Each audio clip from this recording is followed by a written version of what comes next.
our politicians matter because our equity positions are big. The bond market's even bigger. And the financial flows in dollars between nation states is in the trillions every day. And we have power and control over all of that.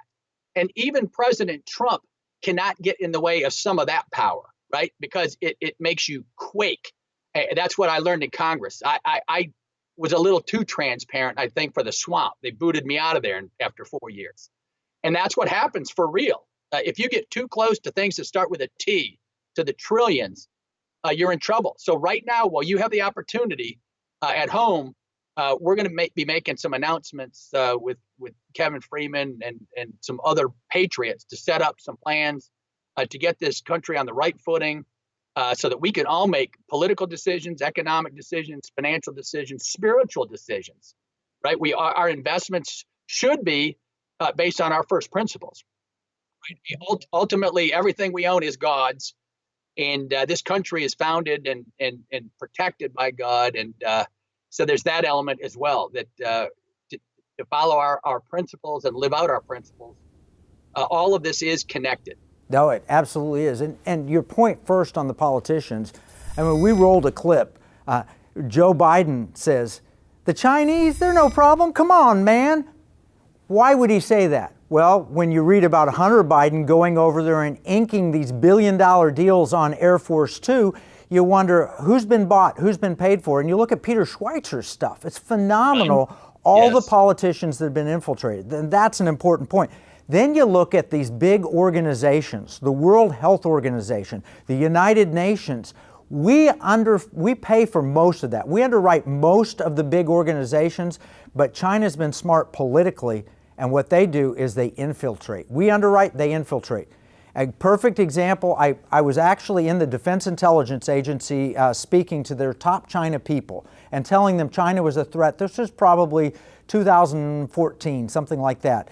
And the director had me in, and you know, he had a debate between me and the China House analyst, there's Lonnie Henley, and his mentor, by the way, was convicted of spying for China, his mentor, and then I had to debate the Carnegie Institute for World Peace, who brought with him number 2 guy at the World Bank, who was a Chinese national and just parroting the Chinese line.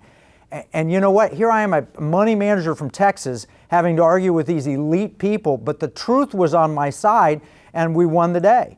Yep. No, I'm glad you brought that up, because some of this history has been forgotten or willfully ignored, right? The United States, the evidence is on our side in terms of following our principles.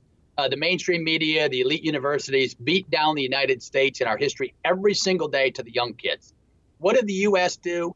After World War II, we set up the entire liberal order, right? The Bretton Woods liberal order. We established and funded the United Nations, the World Bank, the IMF, based on liberal principles. China was not a part of this. And what happened? We made best friends with our arch enemies. Germany and Japan. We are now friends with both.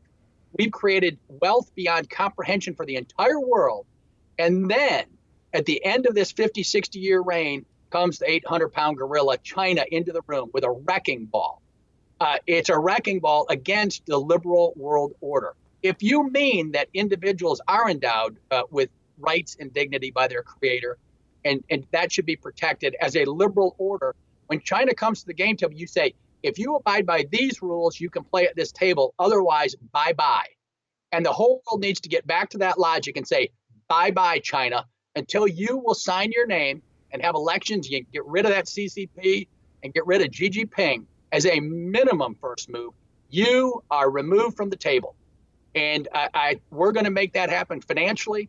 The policymakers in D.C., everybody's waking up. The supply chains are waking up. And it is achievable in our lifetimes to have a global transformation for the good of another 1.4 billion Chinese brothers and sisters.